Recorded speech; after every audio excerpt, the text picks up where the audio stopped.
Salut, c'est Wavy-Earth. Dans cette vidéo, je vais vous parler de mon avis et de la différence entre les deux top lunettes en FPV, les Fat Shark HD02 et les Orca FPV-1. Avant de rentrer dans le ventre du sujet, je vais vous raconter un peu mon histoire avec les récepteurs vidéo en FPV. Si cette partie ne vous intéresse pas, voici le timecode pour avancer dans la vidéo où je compare leurs caractéristiques. J'ai commencé le FPV avec le fameux masque de eShine EV800D. C'est un masque très bien pour débuter, mais seulement pour quelques mois. Perso, je l'ai gardé 6 mois. À force de le porter, ça devient chiant parce qu'il est lourd à cause de sa batterie qui est intégrée au niveau de l'écran et donc ça tombe sur les joues et le nez. Et d'ailleurs, cette batterie des EV800D tient à peine 2 heures et l'indicateur de batterie était connu pour complètement bugger. Les antennes qui étaient fournies avec, elles étaient pas terribles. J'ai vu des vidéos comparatives où le dB était très faible par rapport à des antennes de minimum qualité. Mais maintenant, il y a la nouvelle version de ces lunettes qui est les EV800D-M qui sont bien mieux apparemment. Du coup, au bout de ces quelques mois, j'ai voulu upgrade et prendre des lunettes. J'ai d'abord hésité avec des EV200D parce que c'était une valeur sûre pour des lunettes pas chères, mais ça c'était il y a 2 ans. Et il y avait les EV300D qui venaient de sortir et qui me tapaient dans l'œil. La date des premières ventes des EV300D c'était en décembre et elles avaient l'air comme les EV200D mais en mieux avec plus d'options. Je les ai donc prises et quand je les ai reçues, elles ont marché 10 minutes et puis plus rien. J'ai fait une courte vidéo décrivant le problème déjà sur la chaîne, le lien est en fiche en haut à droite. Mais en gros, l'alimentation avait soit un défaut, soit c'était un bug. Du coup, je les ai renvoyés au SAV qui m'ont dit de le retourner les lunettes en Chine pour être remboursé. Et apparemment, il y a eu beaucoup de problèmes sur ces EV300D qui ont vite été mis au placard par la marque eShine. Et ils ont sorti le nouveau modèle juste après, les EV300O, dont j'ai entendu beaucoup parler de bien avec les Skyzone Sky 04X pour leur rapport qualité-prix. Du coup, après avoir rendu ces EV300D, j'ai préféré prendre une bonne fois pour toutes une valeur sûre et acheter des Fat Shark avec un Rapid Fire. J'avoue, ça m'a coûté la peau du cul. On peut comparer Fat Shark aux produits Apple. En gros, t'achètes un tiers de la marque et le reste c'est le produit, mais j'ai eu aucun gros problème depuis que je les ai. Jusqu'à ce que 1 an et demi plus tard, ces HD02 me lâchent.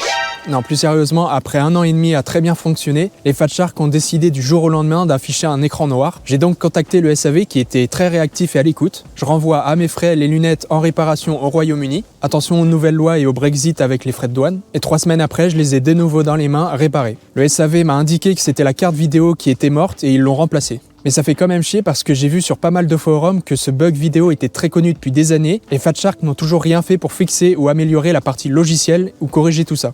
Du coup, pendant que mes HD02 se faisaient réparer, j'ai beaucoup réfléchi et décidé de prendre des Orca FPV-1 dont je rêvais depuis un bon moment. Les Orca étaient en promo sur Banggood et ça revenait au même prix que les HD02 si je gardais le récepteur vidéo, le Rapid Fire de Immersion RC, donc je les ai prises. Et on arrive à aujourd'hui, 2 mois après avoir reçu les Orca pour vous faire ce comparatif qui, je le rappelle, est personnel. Globalement, les deux lunettes se ressemblent, ils ont la même résolution d'écran OLED, tous les deux ont des entrées HDMI, AV vidéo, audio jack, j'en parlerai plus en détail plus tard dans le comparatif des fonctionnalités. La couleur noire des Orca a été beaucoup critiquée parce que le noir chauffe au soleil, et donc on a de la buée sur les lentilles, même avec le ventilo qui est fait pour enlever ça, et des Orca blanches comme des Fat Shark, ça aurait été aussi beau je trouve, et pour le coup plus pratique. Niveau design, je préfère quand même les HD02 parce qu'ils sont plus faciles à relever sur les yeux et à agripper en main, mais aussi et surtout pour le confort sur les yeux. Chez Orca, la forme de la faceplate est pas terrible, elle est trop serrée pour la forme de mon visage et donc ça écrase sur les côtés et ça laisse passer un peu de jour au niveau du nez. Et vu que ça m'éloigne des lentilles, ça me coupe légèrement les bords d'écran si j'enfonce pas correctement les lunettes au niveau des yeux. Alors que le design des Fat Shark est bien plus plat, la forme est parfaite et confortable et pour les gens qui ont une tête moins plate, il donne des coussins qui se scratchent sur les côtés pour resserrer la forme de la faceplate et ça je donne un bon gros point pour ce genre de design. Pour ce qui est des mousses, ceux qui sont donnés avec les Fat Shark sont en espèce de cuir nul et fin, donc c'est limite obligatoire de prendre un pack de mousse bien mieux pour les Fat Shark, facilement trouvable. Pour Orca, c'est encore plus chiant parce que c'est vendu en kit séparément des lunettes et c'est impossible à trouver sur les sites de vente habituels en FPV et il faut appliquer soi-même l'autocollant scratch et franchement la mousse en néoprène est chère pour ce que c'est. Pour les boîtes, la boîte des Orca est plus stylée, mais il n'y a pas du tout assez de place dedans pour mettre des antennes ou même une batterie. Moi j'avais l'habitude de mettre un adaptateur d'antenne sur les HD02 et ça passait dans la boîte, alors que les Orca c'est impossible. Pour moi, Fat Shark gagne ce point, la boîte est grande, simple et ergonomique.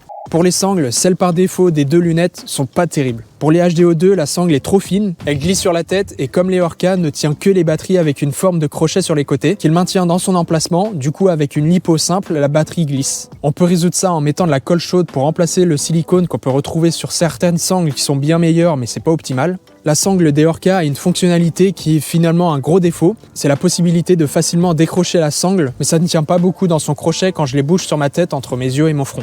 J'ai résolu ça en bouchant le trou du crochet avec une gaine thermo, mais impossible de boucher le trou du crochet sur le côté de la batterie, et ça s'enlève juste en tirant le strap, ça m'arrive souvent. Il n'y a pas parfait exemple. Je retire les lunettes, il y a ça qui se barre. Donc ça s'enlève quoi. C'est chiant.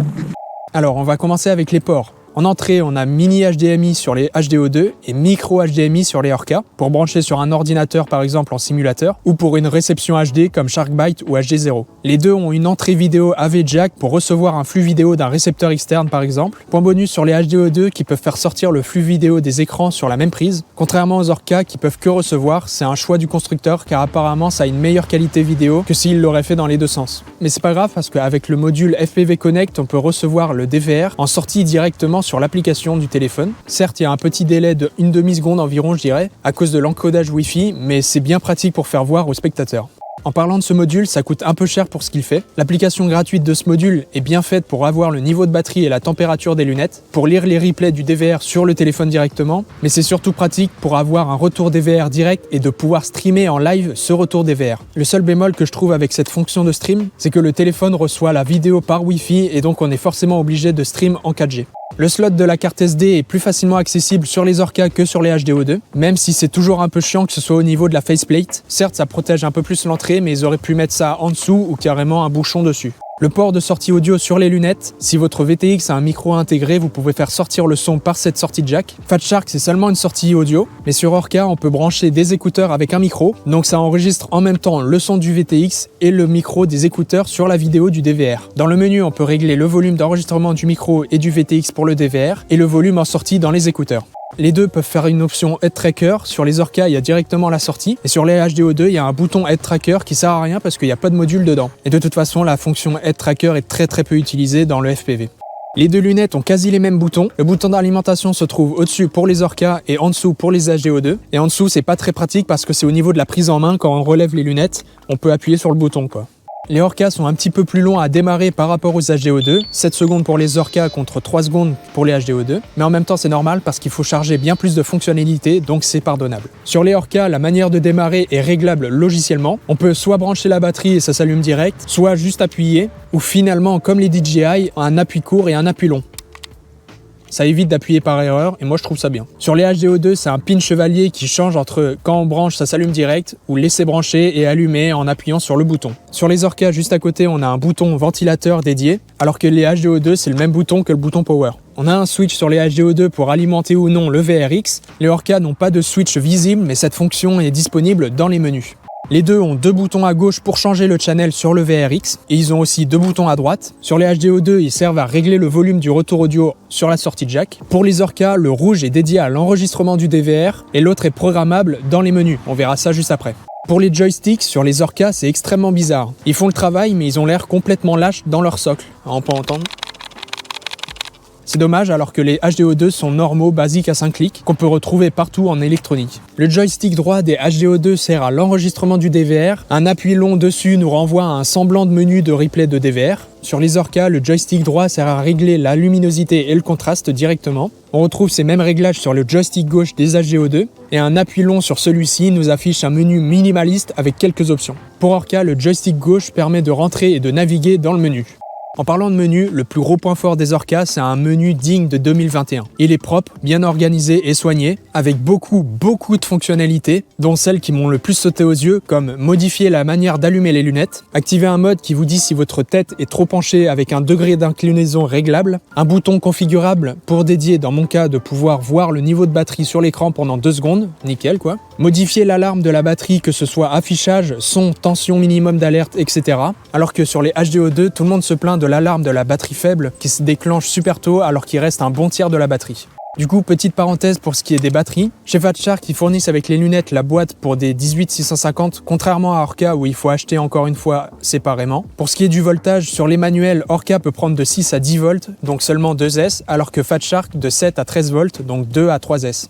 Pour revenir aux fonctionnalités intéressantes, on peut activer ou non le module FPV Connect pour consommer moins de batterie. Il y a un mode standby qui détecte quand vous retirez les lunettes ou avec un timer réglable qui éteint les lunettes si vous ne les utilisez plus ou que vous avez oublié de les éteindre. On peut créer des profils au lieu de changer chaque réglage à chaque fois, si plusieurs personnes utilisent les lunettes par exemple. On peut contrôler, régler et avoir les infos de la GoPro directement depuis les lunettes. Perso, j'utilise pas cette fonction, mais en vrai c'est très pratique. Et la petite cerise sur le gâteau, il y a 3 jeux intégrés, Snake, Pac-Man et Tetris, au cas où si vous attendez votre tour à une session. Le tout, c'est que Orca peut se permettre de faire des mises à jour sur les lunettes, contrairement aux HDO2. Pour Fat Shark, il n'y a pas de menu en fait, juste des réglages d'image et un semblant de menu foireux pour le replay du DVR. Bon, pour le DVR, les Fat Shark ont une bonne réputation pour avoir une qualité vraiment à chier. Je vous mets ici un comparatif des DVR sur un même vol parce que j'ai relié les lunettes entre elles.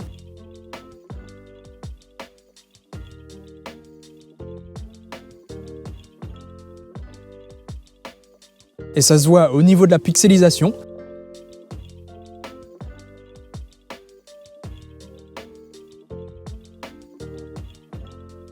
Au nombre d'images par seconde.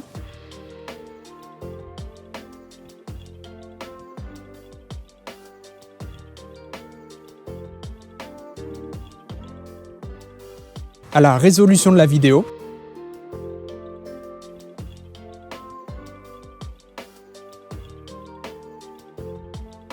En gros, ça n'a rien à voir. Du coup, pour les personnes qui veulent faire des vidéos avec un DVR, le mieux c'est de prendre un PowerPlay. Le PowerPlay d'immersion RC, c'est un petit module avec un écran qui permet de recevoir la vidéo en filaire seulement et de coup d'enregistrer ce flux vidéo avec une bien meilleure qualité, un meilleur bitrate et en 60 fps. Sur les Fat Shark, c'est bien, mais c'est un peu chiant parce que ça fait un module en plus sur la tête ou dans la poche. Et le pire, c'est au niveau de la batterie parce que ça prend au niveau des lunettes et du module et donc le voltage baisse. Et du coup, comme je l'ai dit, ça déclenche l'alarme de la batterie faible au bout de même pas 2 sessions. Sur les Orca, on n'a pas besoin de ce module parce que le DVR est encore meilleur que le PowerPlay. Pour parler du replay du DVR dans les lunettes, on va commencer avec Fat Shark parce que ça va être assez rapide. Fat Shark a un menu trop minime, l'avance rapide lag ou bloque et la navigation du menu est pas du tout intuitive. Alors que sur Orca, c'est le menu de replay de DVR par excellence. Les vidéos sont listées avec les infos, le nom, la date et la durée. Ça lag pas en avance rapide et c'est vraiment plaisant quoi. On arrive enfin à la partie la plus intéressante du versus pour ce qui est des lentilles. Les deux ont un ajustement IPD pour l'écartement des yeux. Les deux lunettes ont quasi la même distance, 56 à 74 mm pour Orca et 54 à 74 pour Fat Shark. Mais la grosse différence de l'écartement, c'est que Fat Shark c'est un slider lisse, alors que les Orca c'est des roulettes à cran et c'est là où les Orca me déçoivent un peu, parce que écoutez ce son. Ça donne l'impression d'un jouet pour enfants quoi. Et c'est pas tip top comparé à la finition de tout le reste. On dirait que la chose la plus importante a été un peu bâclée. Le plus gros avantage des HDO2 par rapport aux Orca, c'est de pouvoir régler le focus directement avec les roulettes lisses qui vont de +2 à -6. Alors que sur les Orca, et c'est là le plus gros défaut, il n'y a pas de focus réglable. La seule façon de régler, c'est de mettre des lentilles à l'ancienne dans les slots faits pour, comme des lunettes de vue finalement. Heureusement, moi j'ai pas de problème de vue, donc j'ai pas besoin de lentilles ou de focus réglables, et c'est pour ça que je les ai prises, mais sinon c'est chiant de devoir acheter des lentilles spéciales pour ça. Ou alors vous avez des lentilles de contact, mais là c'est encore mieux. Pour ce qui est du FOV, l'affichage de l'écran, l'immersion entre Orca et HDO2. Sur les HDO2, c'est une impression d'être en face d'un grand écran de cinéma, alors que les Orca, j'ai une vraie impression d'immersion. Les coins d'image sont certes distordus, mais ça ne me dérange pas du tout. Il y a un point important à noter, les HDO2 ont des lentilles qui ressortent en arrondi, ce qui est chiant dans mon cas parce que j'ai des longs cils qui salissent les lentilles quand je cligne des yeux, contrairement aux Orca qui ont des lentilles quasi plates et plus renfoncées. Pour finir, le prix. On peut croire que les Orca sont plus chers, mais c'est le même prix que le combo HDO2 plus PowerPlay, vu que c'est ce que j'avais avant. Pour rapidement conclure, Fat Shark sont de très bonnes lunettes si vous voulez juste recevoir un flux vidéo. Elles sont confortables, elles fonctionnent bien quand elles fonctionnent, mais en cas de problème, Fat Shark a un bon SAV. Là où Orca sont plus adaptés, c'est pour les vidéastes qui veulent expérimenter, essayer de nouvelles fonctionnalités pratiques pour ensuite les adopter. Moi je repars avec les Orca en leur mettant un bon 9 sur 10 à 1 point du 10 sur 10 à cause du design d'ancienne génération, à cause de la faceplate et des lentilles, contre des Fat Shark HDO2 avec un 7 sur 10 à contre-cœur. Fat Shark ont un bon design depuis des années, mais ils manquent de suivre leur époque logiciellement parlant, là où les Orca sont à leur apogée. Si tu as une question ou un avis construit, n'hésite pas à l'écrire dans les commentaires ou sur mes réseaux sociaux, c'est fait pour ça. Et sur ce, je vous dis à une prochaine vidéo. Ciao!